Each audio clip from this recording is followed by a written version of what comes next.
zgodovinski cikli epidemije, vojne čistke in prerazporeditev. Ali se zgodovina ponavlja? Pogledali si bomo dve točki. V prvi točki zgodovinski cikli vojn, epidemij in prerazporeditev moči, v drugi točki pa časi miru in obdobja premora med kaznimi, med vojnami.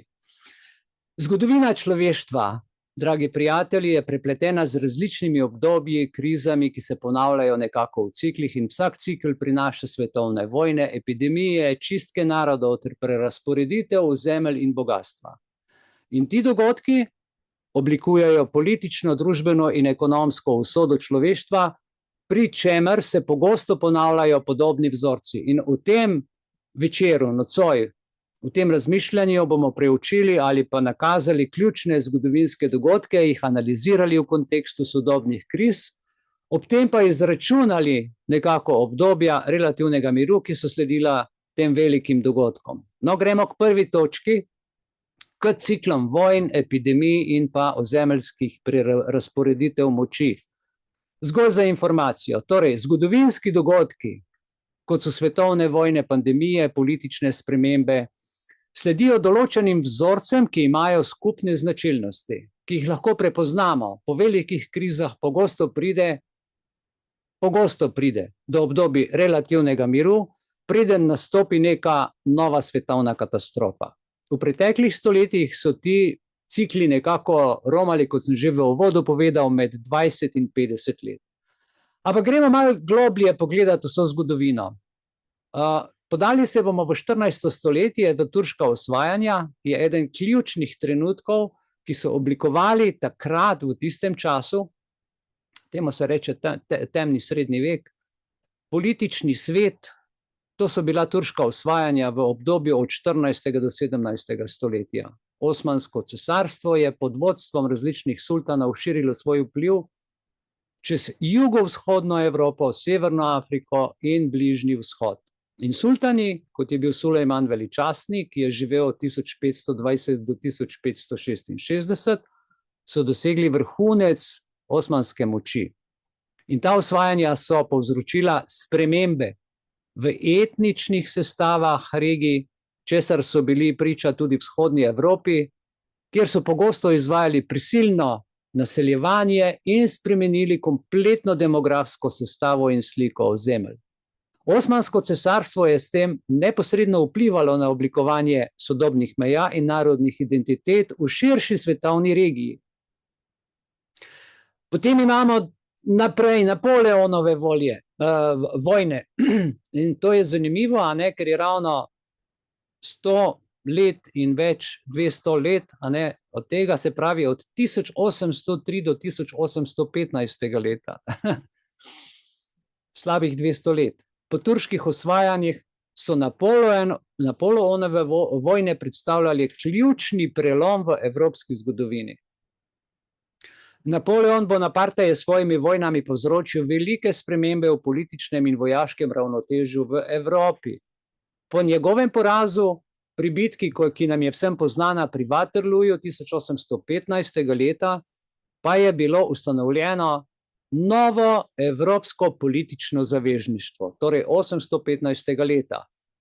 In cilj tega je bil preprečiti nastanek nekega novega evropskega cesarja, kot je bil recimo Napoleon, da bi se to več ne ponovilo. Hkrati so te vojne sovpadale z večjimi epidemijami takrat, kot je bila kolera, ki je prizadela tako civilno prebivalstvo kot seveda vojsko. Potem je sledila po 100 letih prva svetovna vojna po vseh teh tragedijah in po prvi svetovni vojni, ki je bila med 1914 do 1918, še španska gripa od 1918 do 1919. In prva svetovna vojna je bila ena najhujših kriz v zgodovini človeštva. Torej vojaški konflikti, ki so zajeli večino sveta, so zahtevali, ne boste verjeli, 16 milijonov življenj. In temeljito spremenili svetovno politični red. Po vojni so se razpadla velika cesarstva, kot so Avstro-Ogrska, Osmansko cesarstvo, nastale so seveda nove države. Takoj po vojni se je svet prizadeval in prizadela ga je nehote še ena velika epidemija. Nam je vsem poznana kot španska gripa. Vsak, ki je poglobljeno pogledal špansko gripo, pa ugotovi, da v bistvu prihaja iz Amerike in je Španiji podstavljena v letih 1918 do 1919 in sicer s pretvezo slabe zdravstvene oskrbe v vojnih razmerah ter pomanjkanje hrane in higieno ter povzročila smrt, pazite, med 20 in 50 milijoni ljudi po vsem svetu. Kot da vojna ni bila dovolj, so zagnali še tudi takrat, danes rečejo gripa, v bistvu je pa to bila cepilna gripa, podobno kot COVID.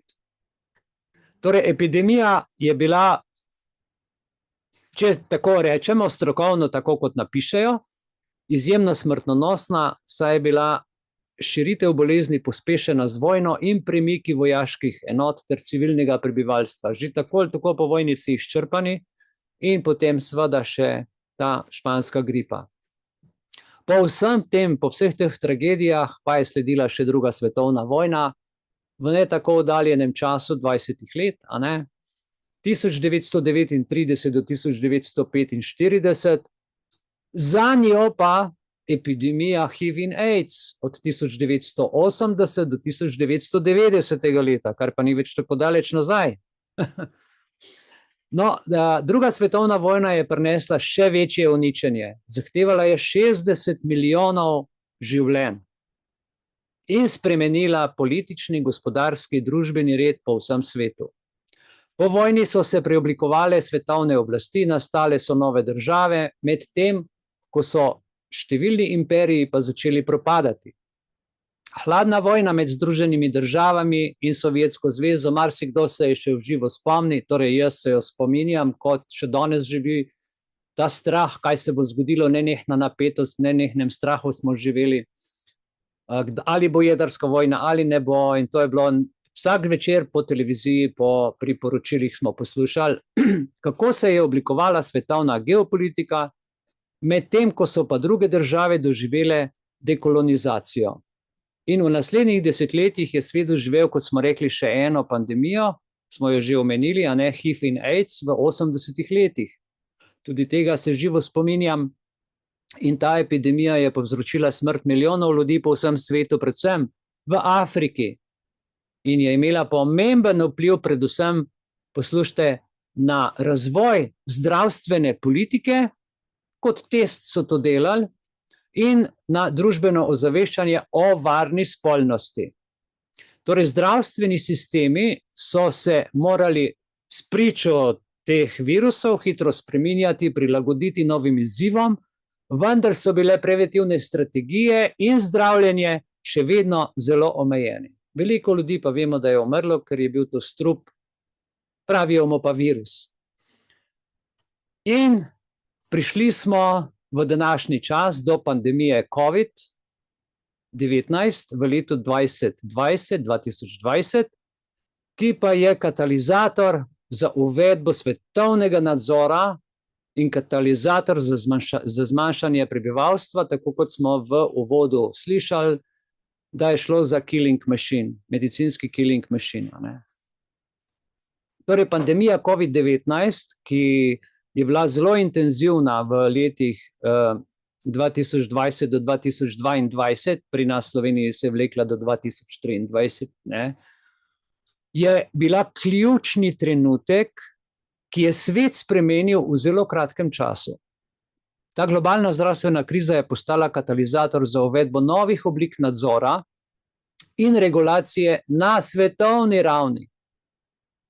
Medtem ko so bili mednarodni zdravstveni organi, kot sta WHO in United Nations, oboroženi s prejšnjimi izkušnjami iz drugih pandemij, je bil COVID-19 kljub temu drugačen. Postal je, dobro prisluhnite, orodje za globalno prestrukturiranje in oblikovanje novih oblik svetovnega reda. Z upoštevanjem ukrepov, kot so bile, se spomnimo, omejitev gibanja, masovno spremljanje prebivalstva, contact tracing, uvajanje obveznih cepiv, digitalnih potrdil o zdravljenju, nisi mogel kamor iti brez tega. So države začele uvajati strožji nadzor nad vsemi nami, nad vsemi posamezniki in vsaki državi posebej, nekje bolj, nekje manj. Ampak v glavnem vse gre v to smer. Torej, pandemija je v tem kontekstu postala katalizator za pospešeno digitalizacijo, delo od doma, se spomnite, in za nadzor svetovnega prebivalstva. Hkrati pa so bile v ozadju kritike, da je COVID pandemija pravzaprav orkestrirani vojaški projekt globalne depopulacije prebivalstva pod vodstvom organizacij, kot so United Nations, WHO, Svetovna zdravstvena organizacija in pa Svetovni ekonomski forum in sodelujočih držav, ki so si prizadevale za oblikovanje novega svetovnega reda, v katerem bi bila moč koncentrirana v rokah le nekaj elit. Vsekakor je pandemija sprožila geopolitične napetosti in povečala razlike med bogatimi in revnimi državami, pri čemer so se razvite države hitro opomogle, medtem ko so revnejše države še naprej trpele zaradi gospodarskih in zdravstvenih težav. In če razvijamo to stvar naprej v točki 2, zdaj, ko smo šli ta zgodovinski presek skozi, poglejmo malo, kaj se je dogajalo v času miru in obdobja premora med krizami.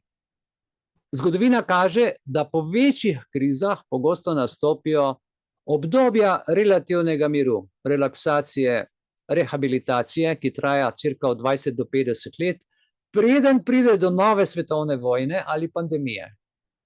In tukaj so ključni premori med pomembnimi dogodki v zgodovini.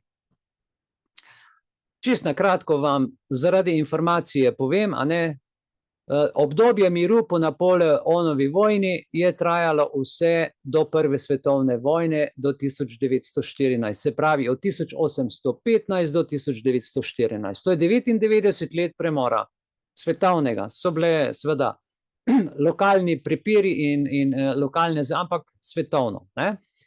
Po Prvi svetovni vojni, po letu 1918, pa je svet stopil v obdobje, ki je trajalo vse do izbruha Druge svetovne vojne, kar pomeni 21 let premora.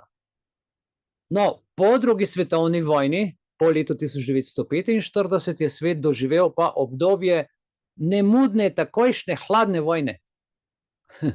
Psihološke vojne, lahko rečemo, vendar brez večjih globalnih vojn. Torej, hladna vojna je trajala se spomni kdo? Do padca tako Berlinskega zidu, do leta 1989 leta. Takrat je to sprožil papež Janez Pavel II. Jaz se spominjam to kot da bi danes gledal. In konec Sovjetske zveze z revolucijo 1991 leta, in to pa pomeni 46 let nekega relativnega miru, ki pa seveda ni bil mir, ampak navidezen mir. In po koncu hladne vojne so naslednja desetletja prinesla regionalne konflikte, vendar pa ni bilo več svetovne vojne do izbruha svetovne pandemije, ki je hkrati in svetovna vojna, biološka in pandemija. Torej, to je bilo najhujše, kar je možno, ker sta bile dve vojni skupaj. Vojska je vodila medicino, kar je prekinilo obdobje miru, ki je pa trajalo 30 let. No, gledajte, zgodovina človeštva je prepletena s krizami, ki se ponavljajo v nekih takih ciklih. Vojske, epidemije, politične spremembe in prerazporeditev moči pogosto sledijo določenim vzorcem, ki so oblikovali preteklost in bodo oblikovali tudi našo prihodnost. Kljub napredku in tehnološkim inovacijam pa so ljudje še vedno podvrženi svetovnim krizam, ki se ponavljajo v različnih oblikah. Od pandemije COVID-19, ki pa je postala ključen trenutek, ki je spodbudil pospešen, absoluten digitalni nadzor prebivalstva, kar pa, moje osebno mnenje, pa ni samo moje, bo imelo, če se ne bomo znašli in temu uprli, daljnosežne posledice, za prihodnost, mojo, vašo, vaših vnukov in pa celotnega človeštva. Predlagam, da po zaključku tega prvega dela nadaljujemo kar z drugim delom. In gremo v eno obdobje, ki mu lahko rečemo, ko je prišel po Leninu Stalin na oblast, je obljubil ruskemu ljudstvu socialistični raj.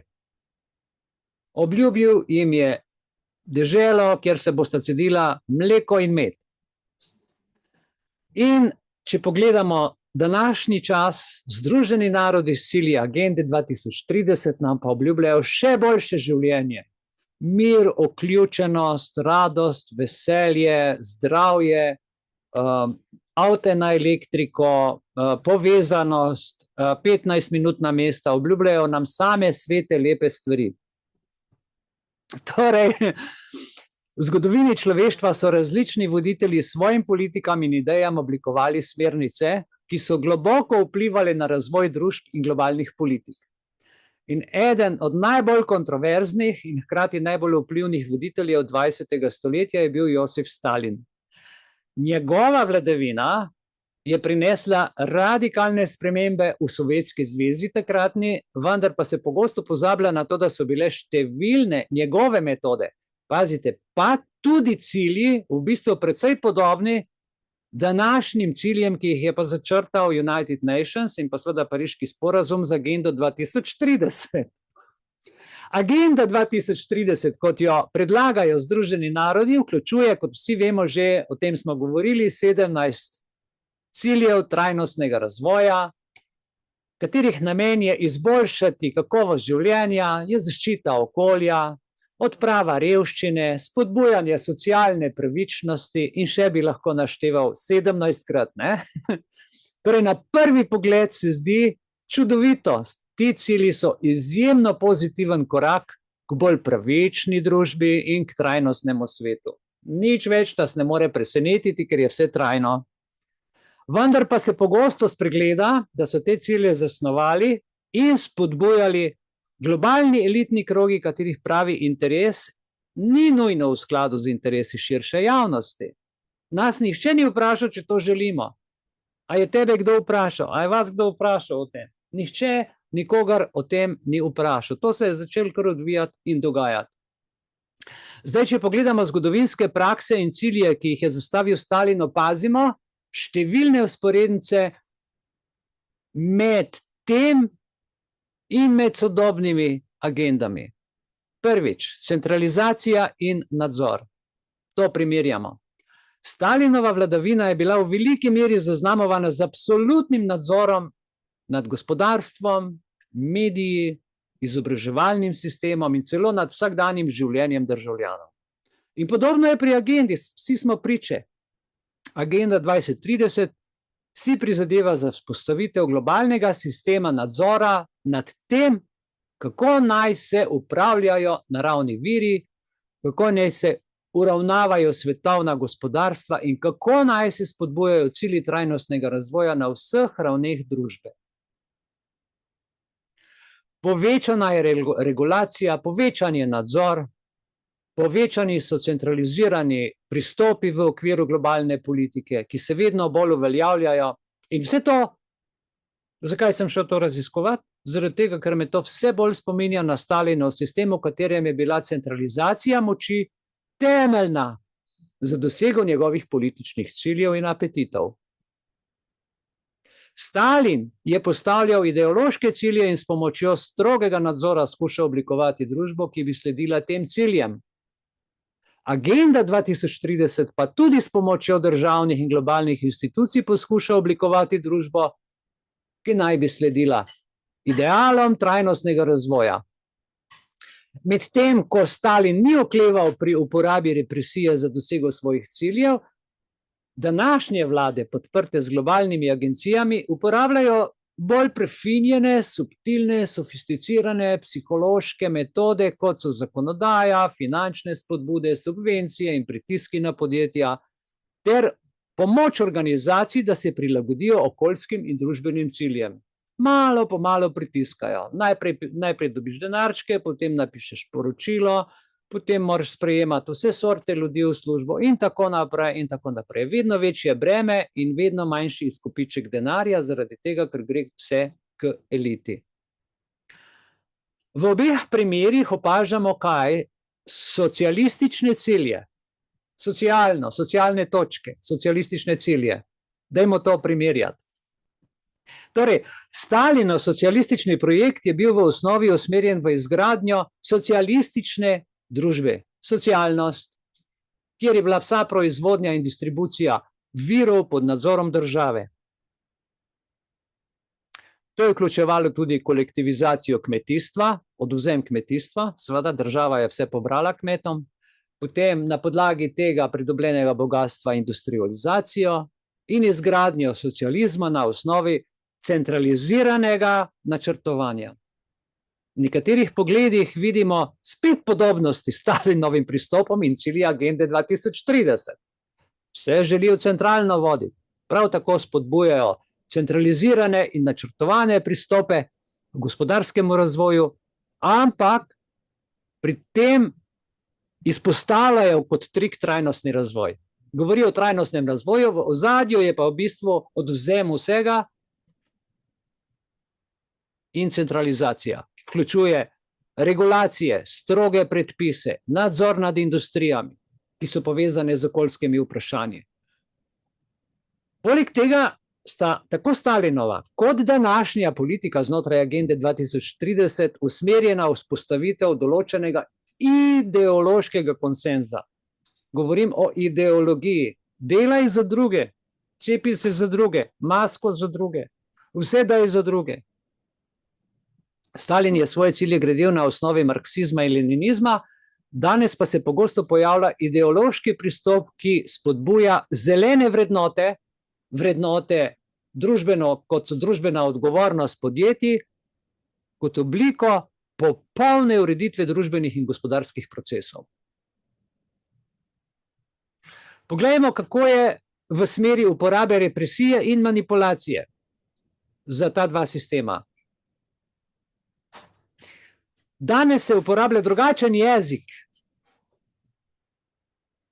Mi se moramo naučiti ta jezik, ki se danes uporablja, in bolj sofisticirane tehnike. Podobne metode, ki so jih uporabljali Stalin in druge avtoritarne režime, se tudi kot rezultat pojavljajo v svetu, rezultat tega sodobnega jezika. Torej, Stalin je svojo oblast ohranil z uporabo strahu. In danes je isto, samo besede so drugačne. Politične čistke je delal in sistematično zatiranje nasprotnikov. A je danes kaj drugače? Ni. Samo metode so mnogo bolj sofisticirane glede na digitalno tehnologijo. In v današnjem času imamo te subtilne oblike nadzora, kot so digitalna sledenja, cenzura na spletu, nadzorovanje medijev in družbenih omrežij, ki omogočajo učinkovito manipulacijo in nadzorovanje informacij, in na podlagi tega se oblikuje javno mnenje in usmerja politična odločitev. Prej, ko smo gledali film teh naših gospe, ki so povedale, kako z lahkoto se da ljudi manipulirati, s kakšno lahkoto se da voditi mase, in škoda, da je tako, ker ni neke splošne izobrazbe. Če bi ljudje imeli splošno izobrazbo in imeli podlago iz zgodovine, kaj se je dogajalo in kako se je dogajalo, verjemite mi, če ta zgodovina ne bi bila tako izbrisana in zabrisana, ne bi s takšno lahkoto manipulirali z ljudmi. In zdaj, če pogledamo agendo 2030, kaj spodbuja? Spodbuja vključevanje, dejansko izključuje. Vključevanje v obvladovanje globalnih izzivov, ki jih našteva, pogosto nastopi s pogojnim pristopom, vse je pogojno. Če daš masko gor, lahko greš v šolo, lahko greš v trgovino, če se cepiš, lahko potuješ, skratka pogojno, in posameznikom in podjetjem nalaga vedno večje obveznosti za dosego teh ciljev.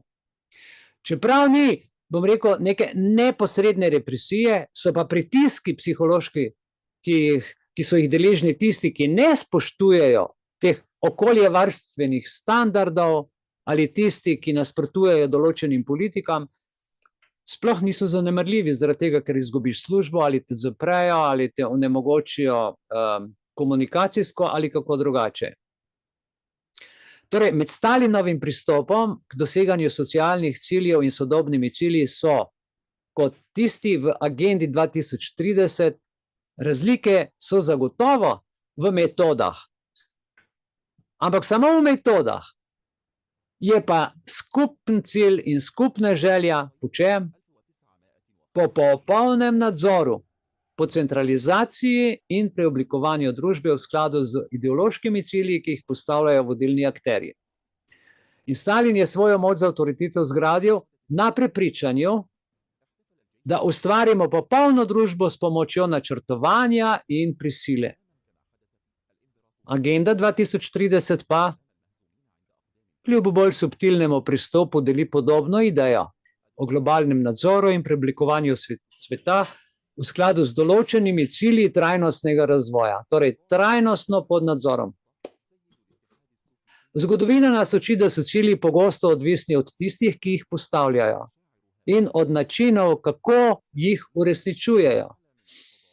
Danes, kot pred 100 leti, se najdejo skupine ljudi, ki so pripravljene uporabiti najrazličnejše metode za dosego svojih ideoloških ciljev, bodisi z namenom ustvariti pravičnejšo družbo, bodisi z razlogom, ki ga utemeljujejo kot dobro za človeštvo.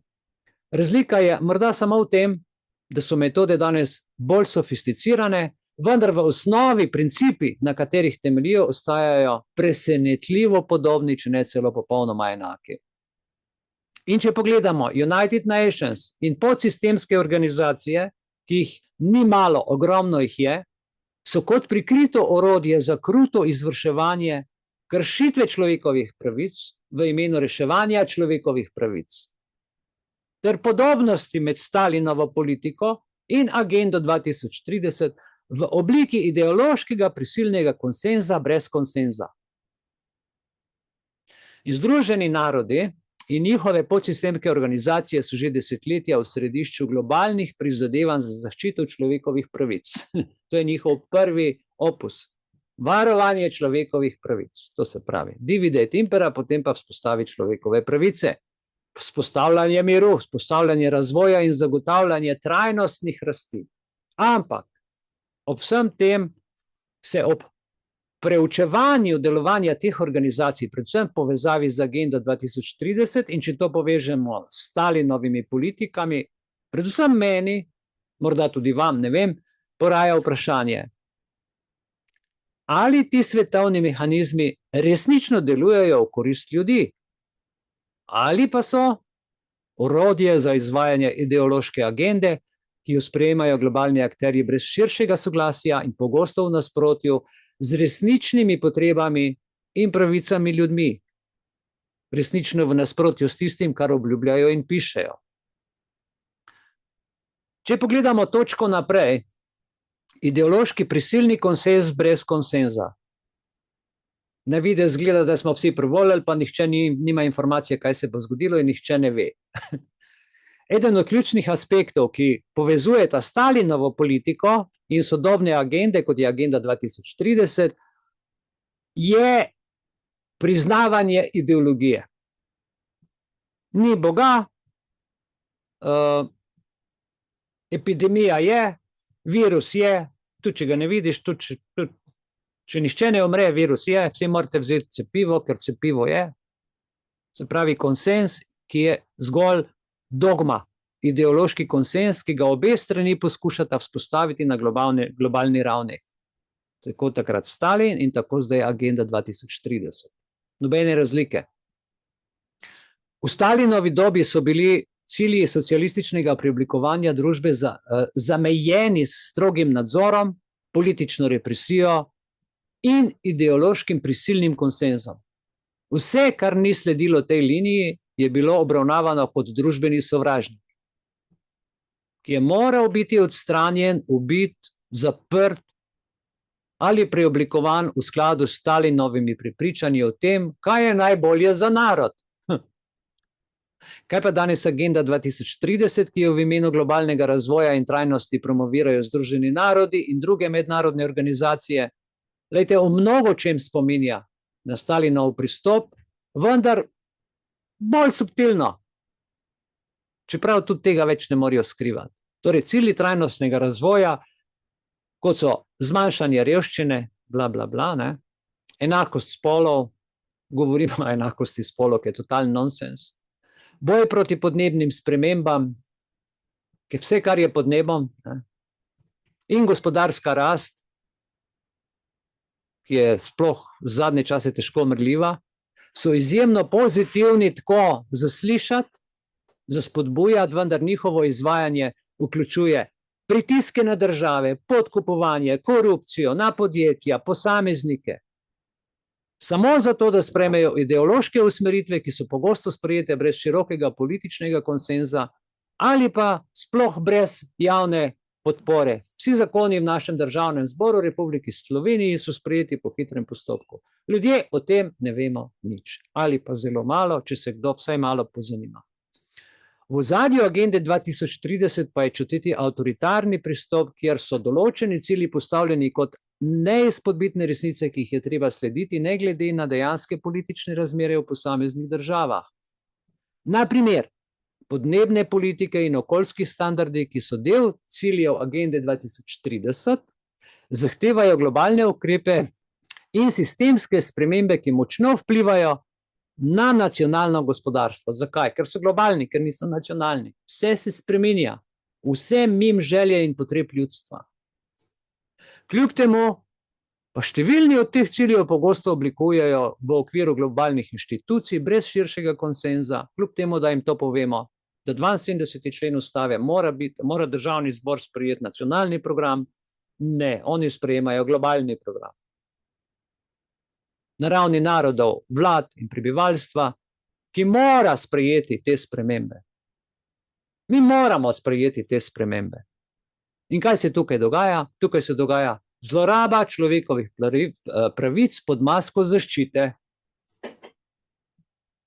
Stalin je izvajal kršitve človekovih pravic pod masko zaščite družbenih interesov in gradnje boljše prihodnosti, lepe dežele, rajske dežele za svoje ljudi.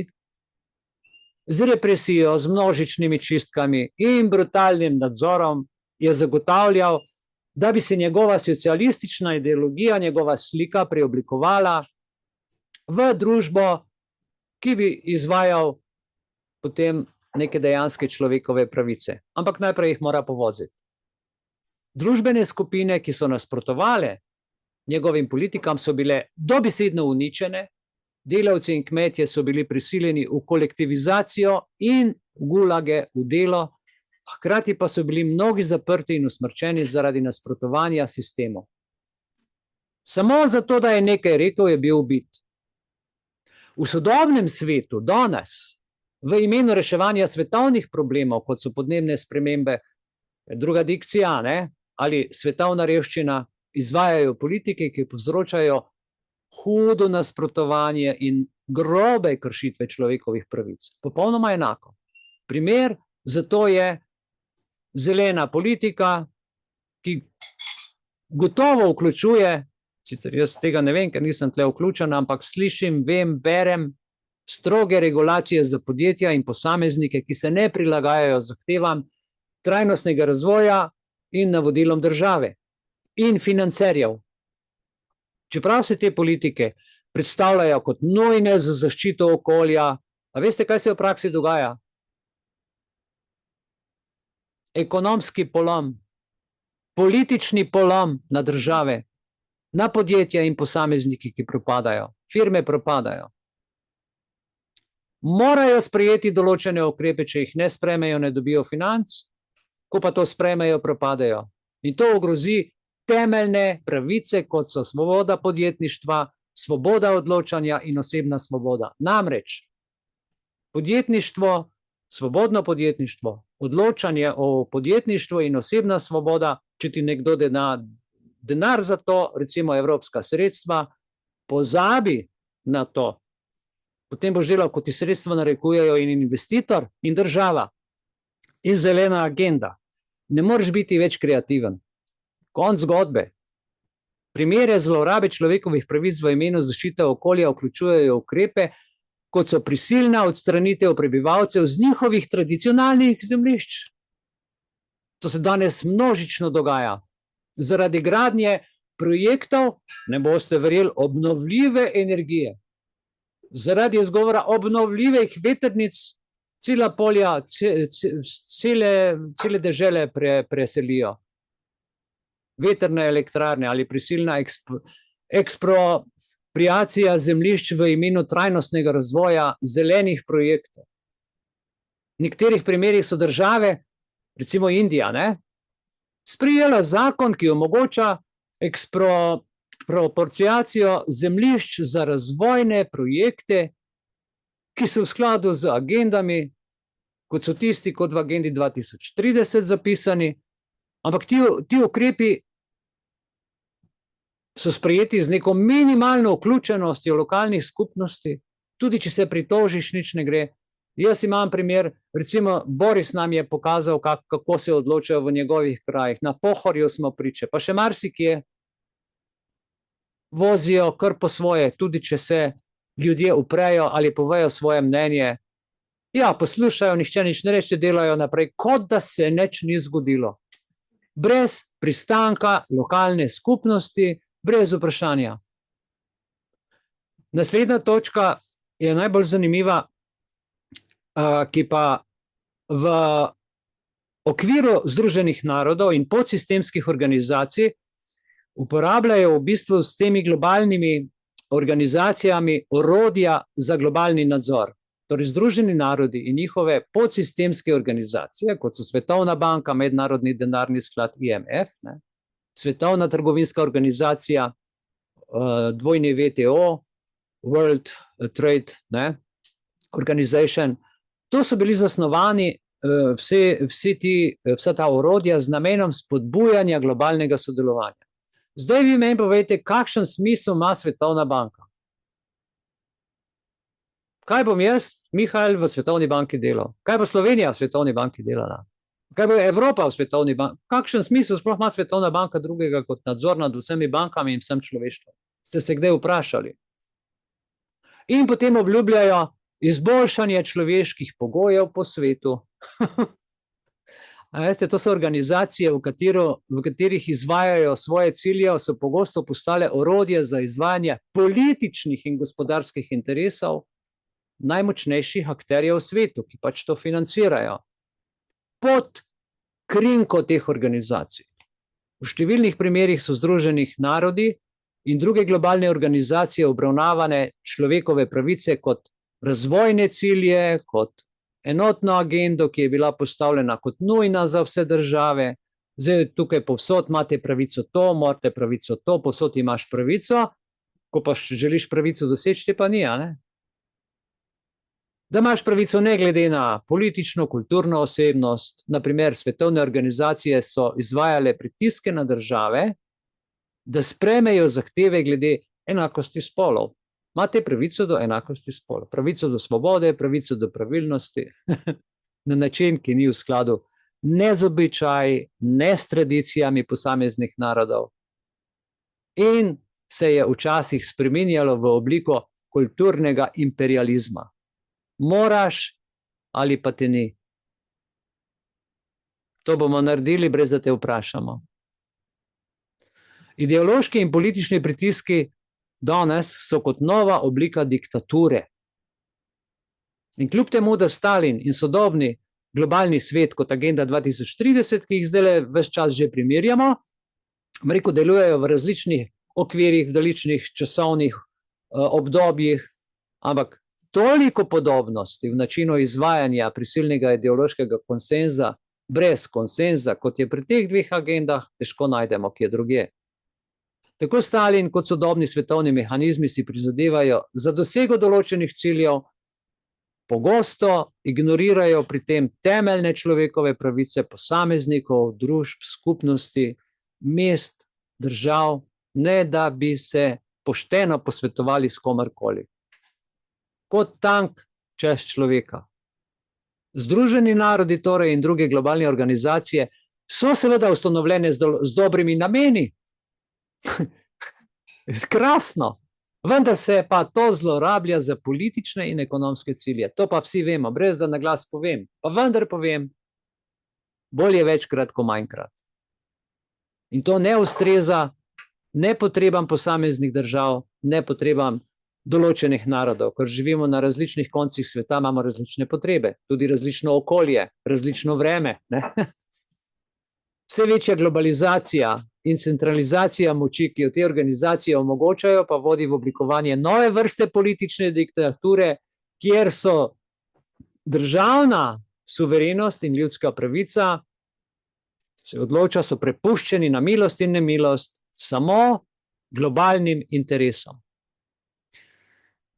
In še eno stvar, preden jaz s tem svojim delom pred Warp filmčkom zaključim, bi vam rad nekaj povedal. WHO, COVID, vejca, Stalin in gulagi. Kako je to povezano? To bi vam rad povedal. To je ključno sporočilo, ki ga želim nocoj s filmom in z vsem povedati. Kako bodimo previdni. Torej, zgodovina je polna temnih poglavij, v katerih so bile posamezne inštitucije in oblasti odgovorne za trpljenje in smrt milijonov ljudi. Ubijajo s trobentami, pa nihče kriv. Dva takšna primera, ki ostajata globoko v spominu človeštva, sta Stalinova vladavina in njen povezani sistem gulagov ter globalna pandemija COVID-19 in reakcije institucij, kot je Svetovna zdravstvena organizacija WHO, poleg vseh vojn, ki smo jih prej našteli. Ampak ti dve postavljamo sistemsko po operacionalizaciji eno zraven druge. Kljub temu, da so bili dogodki zgodovinsko časovno oddaljeni, gulag pa COVID, da sta oddaljena dogodka, lejte, so močne vzporednice, kot da bi bil gulag vzorec za današnje stanje, kako se temu streže. Gre za oblastno manipulacijo z informacijami, za uveljavljanje nadzora nad prebivalstvom in za povzročanje ogromne izgube človeških življenj. Dame v uvodnem filmu so nam krasno povedale medical killing machine. Lejte, Stalin, gulagi, delovni kempi, inovacije, mehanizacija in sistemsko uničevanje ljudi. A sem kaj drugega povedal o Stalinu, kakor če bi danes govoril v tem modernem jeziku? Verjetno, da ne. In Stalin, voditelj Sovjetske zveze, je z obvladovanjem države skozi ideološki totalitarizem ustvaril okolje, v katerem so posamezniki postali samo orodje v njegovih rokah za dosego političnih ciljev, njegove filozofije, njegove ideje, njegovega sveta. Stalinov režim je vključeval širok spekter represivnih ukrepov. Boste videli v filmu nemogoče stvari, ki si jih ne morete kratko zmisliti, vključno s čistkami, ki sem jih že omenil, z prisilno kolektivizacijo, deportacijami in ustvarjanjem sistema gulagov, taborišč, kjer so bili zaprti in močeni ljudje obsojeni zaradi protirevolucionarnih dejanj. In gulag je postal simbol totalitarne represije in sistematičnega uničevanja ljudi. Milijoni so trpeli, bili prisiljeni delati v nehumanih pogojih. Mnogi so umrli po nekaj dnevih zaradi izčrpanosti, lakote, mučenja, bolezni. Stalin je pripeljal vedno nove, nikoli jih ni zmanjkalo. Stalinova politika ni imela nikakršne milosti za sovražnike ljudstva, ki so pogosto neupravičeno bili obsojeni, zaradi česar je bila ta politika dobesedno morilska. In tudi COVID politika je dobesedno morilska. In kljub velikemu številu smrti je bil gulag, podobno kot mnogi drugi totalitarni mehanizmi, usmerjen v vzpostavitev absolutne moči in ključno nadzora k temu, kar danes 17 ciljev agende stremi. Družba je tako globalna in tako raznovrstna, da so morali 17 ciljev narediti in v vsakem od teh 17 ciljev je še 10 drugih zraven. So morali biti pripravljeni na žrtvovanje in podrejanje za domnevno dobrobit države, ki je nikoli niso občutili, nikoli videli, razen smrti in nebeškega raja, obljubljenega od Stalina. Torej, COVID-19 na drugi strani je pandemija za nadzor in žrtvovanje za druge. Za druge. Pandemija COVID-19 je izbruhnila, smo rekli, 2019, je svetu prinesla ne le zdravstveno in ekonomsko krizo, ampak tudi globalno, politično in socialno destabilizacijo. Zdravstvene organizacije, dobro, da ne omenjam WHO, so bile v prvih bojnih črtah pri oblikovanju globalnih politik. Za boj proti pandemiji, vse za zdravje, njihove odločitve in priporočila pa so podvržena, kot smo že ugotovili iz RKI, iz Nemškega inštituta, političnim in ekonomskim interesom in konc zgodbe. Ni šlo za zdravje, daleč od tega. In to, glejte, ima hude posledice. Res, in jih bo še imelo. Številni vladni ukrepi, se spomnite, karantene, gibanje, ne vem kaj vse, za zajezitev širjenja virusa, kakšni vse mogoče ukrepi. Smo opozarjali 5 let in ti ukrepi tudi so imeli in še vedno imajo strašanske učinke na ljudi, ki so bili prav tako usodni za posameznike, za skupnosti, ne glede na to, kjerkoli v svetu. In te omejitve, svobode gibanja, zapiranja podjetij, množična nezaposlenost, ekonomski zlom, mentalno zdravje, so postali neizogibne posledice teh ukrepov. Dobro, recimo, da je marsikdo umrl zaradi virusa, ker pač to imenujejo pandemijo in zaradi injekcije. Število smrtnih žrtev zaradi drugih dejavnikov, povezanih z ukrepi proti pandemiji, je ostalo pravzaprav nekje v senci, čeprav je mnogo višje od tistega, kolikor je ljudi umrlo zaradi tako imenovanega virusa. Torej, WHO in Stalin, moja ocena, gre za popolno paralelo v manipulaciji in z namenom nadzora. Podobnost med Stalinovsko-Sovjetsko zvezo in svetovnim odzivom na COVID-19 je v tem, da sta obe oblasti uporabljali nadzor in ga še uporabljate zelo intenzivno za propagando, za ohranjanje moči. Enako so globalni zdravstveni organi, kot je WHO, z uporabo specifičnih informacij in smernic oblikovali podobo pandemije, ki je omogočila sprejemanje ukrepov na zakonit način, čeprav vemo, da je neustavno, dolgoročne posledice pa so skrite, podcenjene in vojska ima to zdaj za top secret. Morda bodo čez 50 let, tako kot bomo danes gledali Stalinov film, šele prišle informacije ven, kakšna je resnica in kakšne so posledice. Ker dejanska resnica o grozotah Stalinovega režima, vključno z gulagi, potisnjena v ozadju skozi manipulacijo, statistiko, cenzuro in s pretvarjanjem, kot boste videli v filmu, ker sploh ni nastopal Stalin, ampak njegov igralec. Vse za večje dobro. S tem bi jaz to primerjavo, to svetovno tiranijo pod krinko znanosti, varnosti in zdravja za dosego boljšega sveta, iz, bom rekel, nekako preučevanja Stalinovega režima in sodobnega globalnega odziva za pandemijo COVID-19, ki izhaja neka pomembna lekcija za vse nas o nevarnostih, ki nastanejo, ko oblasti zlorabijo strah in nadzor v imenu zaščite ljudi. Tako Stalin kot globalne institucije, kot je WHO, so manipulirali z informacijami in uporabljajo represivne ukrepe in sprejemajo, bom rekel, na koncu koncev uničujoče odločitve, nepremišljene, nekaj testirajo, ki so vodile do številnih smrti in nepotrebnega trpljenja mnogih ljudi, družin, narodov.